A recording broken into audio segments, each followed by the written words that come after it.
나훔 1장을 함께 읽겠습니다.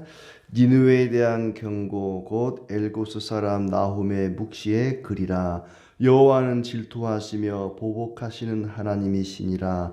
여호와는 보복하시며 진노하시되 자기를 거스르는 자에게 여호와는 보복하시며 자기를 대적하는 자에게 진노를 품으시며 여호와는 노하기를 더디하시며 권능이 크시며 벌 받을 자를 결코 내버려 두지 아니하시느니라. 여호와의 길은 회오리 바람과 광풍에 있고 구름은 그의 발에 티끌이로다. 그는 바다를 꾸짖어 그것을 말리시며 모든 강을 말리시나니 바산과 갈멜이 쇠하며 레바논의 꽃이 시드는도다. 그로 말미암아 산들이 진동하며 작은 산들이 녹고 그 앞에서는 땅 곧 세계와 그 가운데에 있는 모든 것들이 솟아오르는도다. 누가 능히 그의 분노 앞에 서며 누가 능히 그의 진노를 감당하랴. 그의 진노가 불처럼 쏟아지니 그로 말미암아 바위들이 깨지는도다. 여호와는 선하시며 환난 날에 산성이시라. 그는 자기에게 피하는 자들을 아시느니라. 그가 범람하는 물로 그곳을 진멸하시고 자기 대적들을 흑암으로 쫓아내시리라. 너희는 여호와께 대하여 무엇을 꾀하느냐? 그가 온전히 멸하시리니 재난이 다시 일어나지 아니하리라. 가시덤불같이 엉클어졌고 술을 마신 것 같이 취한 그들은 마른 지푸라기같이 모두 탈 것이거늘. 여호와께 악을 꾀하는 한 사람이 너희 중에서 나와서 사악한 것을 권하는도다. 여호와께서 이같이 말씀하시기를 그들이 비록 강하고 많을지라도 반드시 멸절을 당하리니 그가 없어지리라. 내가 전에는 너를 괴롭혔으나 다시는 너를 괴롭히지 아니할 것이라. 이제 내게 지은 그의 멍에를 내가 깨뜨리고 내 결박을 끊으리라. 나 여호와가 내게 대하여 명령하였나니 내 이름이 다시는 전파되지 않을 것이라. 내가 내 신들의 집에서 새긴 우상과 부은 우상을 멸절하며 내 무덤을 준비하리니 이는 내가 쓸모없게 되었음이라. 볼지어다 아름다운 소식을 알리고 화평을 전하는 자의 발이 산 위에 있도다. 유다야 내 절기를 지키고 내 소원을 갚을지어다. 악인이 진멸되었으니 그가 다시는 내 가운데로 통행하지 아니하리로다 하시니라. 아멘. 오늘도 주님과 동행하며 또 주님의 은혜 가운데 더 즐겁고 복된 날 되기를 축복합니다. 이제 나홈이라는 말씀 3장까지 있는 길지 않은 말씀인데 요나와 같이 니느웨에 대한 경고의 말씀입니다. 1절에 보시면 니느웨에 대한 경고, 나홈의 묵시의 글이다 이렇게 되어 있는데, 이 나홈이라는 말의 뜻은 위로라는 말입니다. 위로라는 말인데 그의 이름처럼 니느웨의 멸망과 함께 유다 백성들에게는 위로의 말씀이 되겠습니다. 유다의 대적인 아수르, 니느웨가 그 아수르의 수도가 되죠. 그 아수르의 멸망은 곧 아수르로부터 괴롭힘을 당하던 이 유다 백성들에게는 큰 위로의 말씀이 됩니다. 그래서 니느웨에 대한 심판, 경고의 말씀이면서 유다 백성들에게는 위로의 말씀이 되겠습니다. 니느웨에 대한 경고의 말씀은 이미 요나서에서 나왔죠. 요나가 니느웨에 대한 경고의 말씀을 전했고 그 경고의 말씀을 듣고 이 니느웨 백성들이 회개를 했습니다. 왕부터 해서 짐승들까지 막 금식하면서 회개해서 하나님이 그들에게 내리려고 했던 진노를 내리지를 않았죠. 그때 참 좋았습니다. 그런데 요나 때로부터 100년이 지난 거예요. 이제 나홈은 그로부터 이제 100년이 지난 때인데 이제 다시 그들의 심판을 예고합니다. 뭐 니느웨 백성들에게 회개하라, 안 그러면 진노를 부으리라 이렇게 말하지 않고 그냥 유다 백성들에게 니느웨가 망할 것이다. 뭐 회개하라는 말이 없습니다. 그냥 망한다고만 얘기를 하는 거죠. 그러니까 요나 때 그들이 회개했는데 그 회개가 계속 간 게 아니고 시간이 흐르면서 다시 원래대로 악한 나라로 돌아간 거죠. 그래서 이렇게 이제 나훔 때 와서 그들의 심판을 경고하게 되는데 1절부터 8절까지 말씀은 하나님이 어떤 분인지, 하나님이 질투하시고 복수하시고 또 분노하시고 그들에게 진노를 부을 것이다. 니느웨를 파괴할 것이다 하는 말씀이고 9절부터 해서 15절까지는 유다 백성들을 구원할 것이다. 니느웨는 멸망시키고 유다는 구원할 것이다. 오늘 1장의 말씀은 그 두 가지입니다. 니느웨는 멸망시키고 아수르는 물리치고 유다는 구원할 것이다 하는 말씀인데 먼저 1절부터 8절까지 2절부터가 되겠죠. 이제 하나님께서 니느웨를 어떻게 대할 건가에 대해서 한번 보도록 하겠습니다. 니느웨 사람들은 하나님이 어떤 분인지 잘 몰랐습니다. 그러니까 하나님을 대적하고 말씀을 거스르고 조롱하고 그렇게 한 이유가 뭐냐? 하나님이 누군지를 몰랐다는 것입니다. 오늘 이 말씀의 그 배경을 우리가 그 이사야서나 또 이 역사서에 보면은 이 아수르 군대가 그때 아수르 군대의 이제 왕은 사네립이죠. 사네립이 유다를 침략해서 북이스라엘을 멸망시키고 유다를 침략해서 모든 도시를 다 점령하고 예루살렘만 남겨놓고는 예루살렘을 포위하고 막 협박을 하는 것입니다. 항복해라. 너희가 믿는 여호와가 어찌 우리 신을 이길 수 있겠느냐. 어느 신도 우리가 믿는 신을 이긴 적이 없다. 그러니 항복해라. 하나님이 너희를 구원해 줄 줄 아느냐. 조롱하고 비웃고 그랬죠. 그렇게 하는 이유가 뭐냐? 하나님을 제대로 몰랐기 때문이라는 거지요. 그래서 이제 나훔을 통해서 하나님이 어떤 분인지 2절부터 먼저 이야기를 합니다. 하나님은 질투하시며 보복하시는 하나님이다. 모든 사람에게 그런 건 아니고 자기를 거스르는 자에게 보복하시며 대적하는 자에게 진노를 품으신다. 하나님께서 모든 사람에게 진노하시고 보복하는 게 아니라는 거죠.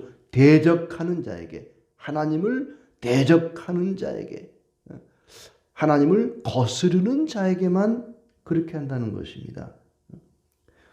그들이 믿는 우상, 그러니까 아수르 사람들이 믿는 우상은 그런 게 없습니다. 우상이라는 것은 사람이 어떤 행동을 하든지 뭐 자기 앞에 와서 뭐 욕을 하고 조롱하고 모욕을 해도 우상은 아무 대꾸를 할 수가 없습니다. 그냥 가만히 그 자리에 있는 거예요.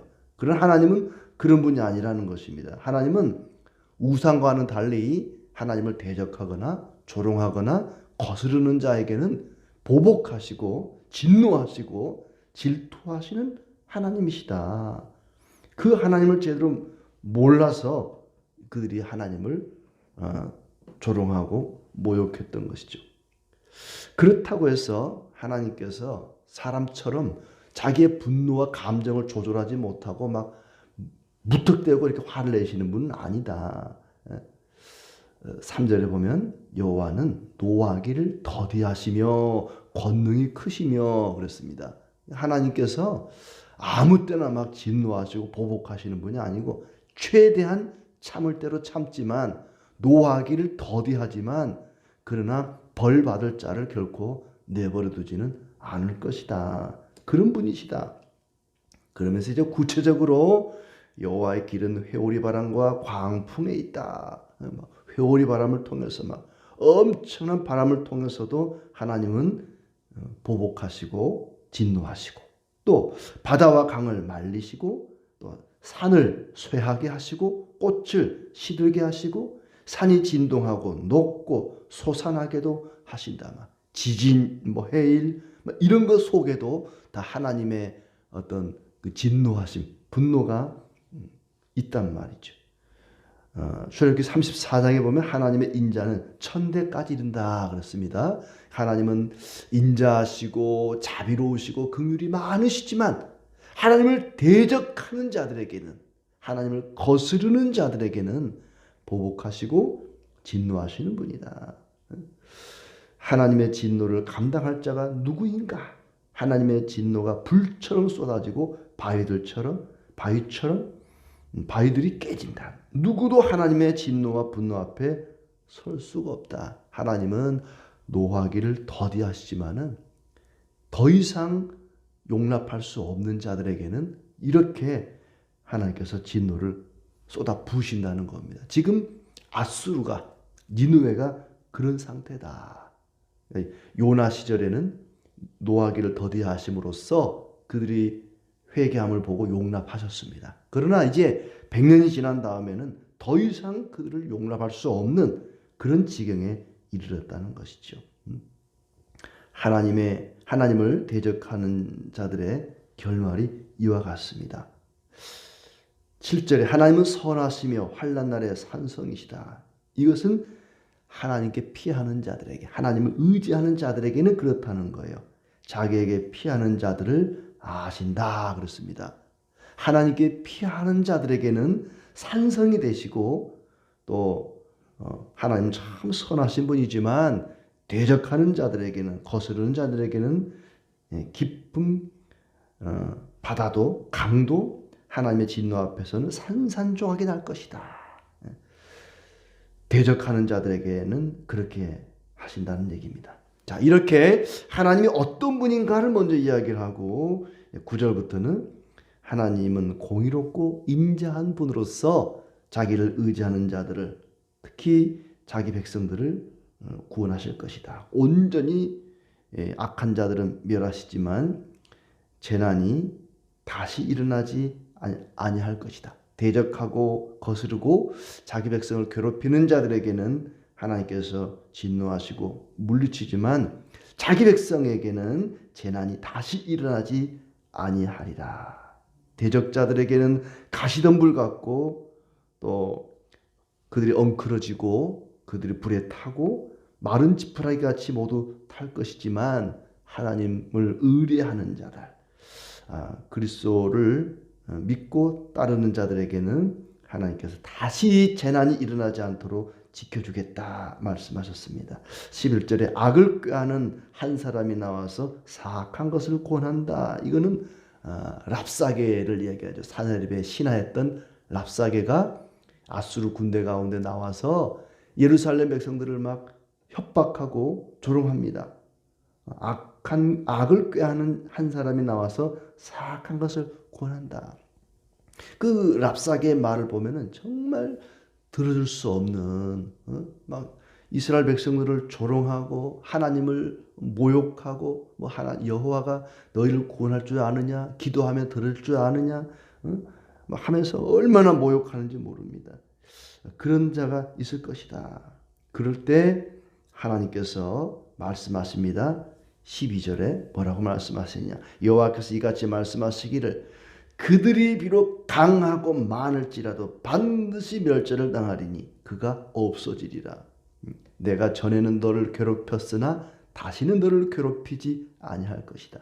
그러니까 아수르 군대에 대해서는 너희가 아무리 많고 강할지라도 반드시 너희를 멸절시킬 것이다. 그러나 내 백성 그리스도 안에 사는 사람들에게는 전에는 너를 괴롭혔지만 다시는 너를 괴롭히지 아니할 것이다. 하나님께서 그렇게 말씀하십니다. 그리고 그들이 아무리 많고 강해도 그들을 없애버리겠다. 그리고는 자기 백성들에게 13절에 내게 지운 그의 멍에를 내가 깨뜨리고 내 결박을 끊으리라. 아수르 군대가 예루살렘 백성들에게 지웠던 멍에를 깨버리고 결박을 끊어버리겠다. 그래서 하룻밤 지나고 나니까 18만 5천 명이 다 송장이 되어 있습니다. 아수르 군대가 대군이 멸절되어 있는 겁니다. 이스라엘 백성들은 칼 한 번 쓰지 않고 대승을 거두게 된 것이죠. 그렇게 하나님은 대적들을 멸하시고 이스라엘 백성들에게는 자유를 주시고 결박을 끊어 주셨습니다. 하나님께서 대적들을 없애고 심판하겠다. 그렇지만 유다 백성들에게는 더 이상 심판이 없고 고통이 없을 것이다. 그리고 14절에 내 이름이 다시는 전파되지 않을 것이다. 우상을 멸절하며 내 무덤을 준비하리니 네가 쓸모가 없게 되었기 때문이다. 14절은 아수르 군대에게 하는 말씀이죠. 너희들을 다 멸절하겠다. 너희가 믿고 섬기는 우상도 다 멸절하겠다. 너를 위해서 무덤이 준비되었다. 더 이상 너는 쓸모가 없다. 그래 이스라엘을 혼내고 유다를 괴롭게 해서 돌이키려고 하는 그 도구로 아수르가 쓰임을 받았습니다마는 그들이 하는 그 행동이 니느웨의 사내립과 랍사게와 그 군대에 하는 행동이 도저히 용납할 수가 없는 거예요. 그래서 이제는 너희는 쓸모가 없다. 너희를 위해서 무덤이 준비되었다. 그러면서 이제 마지막 15절에 아름다운 소식을 알리고 화평을 전하는 자의 발이 산 위에 있도다. 이거는 이제 아수르 군대가 무너졌다는 그것, 멸절되었다는 소식을 이스라엘 백성들에게 전해야 할 것 아닙니까? 대적들이 다 죽었습니다. 멸망했습니다. 그 아름다운 소식을 가지고 이스라엘 백성들에게 화평을 전하는 자의 그 발이 산 위에 있다. 유다야 내 절기를 지키고 내 서원을 갚을지어다. 악인이 진멸되었으니 그가 다시는 네 가운데로 통하지 아니하리로다. 아수르가 멸망했다. 니느웨가 사라졌다. 저들이 다 죽었다. 이 얼마나 아름다운 소식인가. 이스라엘 백성들에게는 화평의 소식입니다. 아수르에게는 멸망의 소식이, 이스라엘 백성들에게는 화평의 소식, 아름다운 소식이 되는 것입니다. 아름다운 소식을 전하는 자의 발이 산 위에 섰다. 아수르는 하나님을 대적하는 자들의 대표입니다. 바벨론이 그렇듯이 아수르도 하나님을 대적하는 자들을 대표하고 있죠. 하나님의 심판으로 이제 아수르의 억압을 받던 이스라엘은 자유를 얻게 되고 화평을 얻게 된 것입니다. 원수의 멸망은 곧 우리에게는 화평이고 그것이 아름다운 소식이 되는 것이고, 이사야도 이렇게 얘기합니다. 이사야서 52장 7절에 보니까 좋은 소식을 전하며 평화를 공포하며 복된 좋은 소식을 가져오며 구원을 공포하며 시온을 향하여 이르기를 네 하나님이 통치하신다 하는 자의 산을 넘는 발이 어찌 그리 아름다운가. 그렇습니다. 그 발이 어찌 그리 아름다운가. 화평의 소식, 좋은 소식, 원수가 멸망되었다고 하는 그 소식, 이스라엘에게는 복된 소식이고 구원의 소식이고 화평의 소식이다. 내 하나님이 통치하신다. 내 하나님이 통치하신다. 이것처럼 아름다운 소식, 화평의 소식, 좋은 소식이 없다는 겁니다. 좋은 소식을 한자로 하면 복음입니다. 복음. 하나님이 통치하신다. 하나님이 다스리신다. 하나님이 통치하시기 때문에 이제 유다는 더 이상 망할 수가 없다. 괴롭힘을 더 이상 당하지 않을 것이다. 우리에게는 자유가 있고 평화를 얻게 되었다. 하나님의 통치하심이 곧 아름다운 소식입니다. 하나님의 다스리심이 복된 소식, 즉 복음입니다. 하나님이 나를 다스리신다. 하나님이 우리를 통치하신다. 하나님이 모든 것을 주관하신다. 이것처럼 아름답고 복되고 좋은 소식이 없습니다. 하나님이 다스리신다. 이것만큼 위로가 되는 말이 없습니다. 그래서 아수르는 멸망하고 우리에게는 평화가 왔다. 아름다운 소식을 전하는 자의 발이 산 위에 선 것입니다. 그래서 나훔, 위로라는 그 이름의 뜻처럼 니느웨는 멸망하고 우리에게는 평화가 왔다. 자유가 왔다. 이 아름다운 소식을 전하는 사람이 나훔이라는 사람이죠. 아름다운 소식을 전하는 자의 발이 산 위에 섰다. 하나님이 다스리시면 모든 고통이 사라질 것입니다. 하나님이 통치하시면 모든 괴로움이 사라질 것입니다. 그래서 바울도 로마서 10장 15절 말씀에 보내심을 받지 아니하였으면 어찌 전파리요. 기록된 바 아름답도다. 좋은 소식을 전하는 자들의 발이여. 좋은 소식을 전하는 자의 발이 아름답다 그렇습니다. 복음을 전하는 자의 발이 아름답다는 것입니다. 복음을 전해야 한다는 말이죠. 복음이 아름답고 좋고 복된 소식입니다. 그런데 복음을 듣고 그 복음을 따라 살아가는 우리의 삶은 사실 그렇게 아름답지 않은 것 같아요. 괴로움이 늘 끊이지 않고 아픔이 있고 슬픔이 있고 예수 그리스도께서 나를 대신하여 십자가에 죽으셨습니다. 그 예수님을 믿으면 구원을 받습니다. 이게 복음입니다. 그런데 그 복음으로 인하여 모든 고통이 사라지고 모든 괴로움이 사라진다.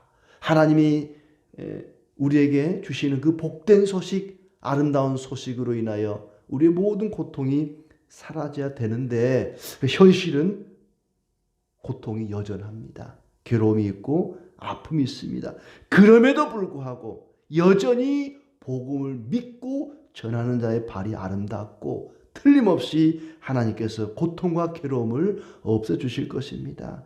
하나님의 나라는 바로 그런 곳입니다. 요한계시록에 보면은 하나님의 나라가 임하면 더 이상 슬픔이 없고 고통이 없고 괴로움이 없다 그렇게 말씀하셨는데 주님이 오시는 그날까지는 우리에게 여전히 고통이 있고 아픔이 있습니다. 그럼에도 주님을 버리지 않고 대적하지 않고 거스르지 않고 끝까지 주님을 믿고 복음을 따르는 자에게는 화평의 은혜가 있을 것입니다.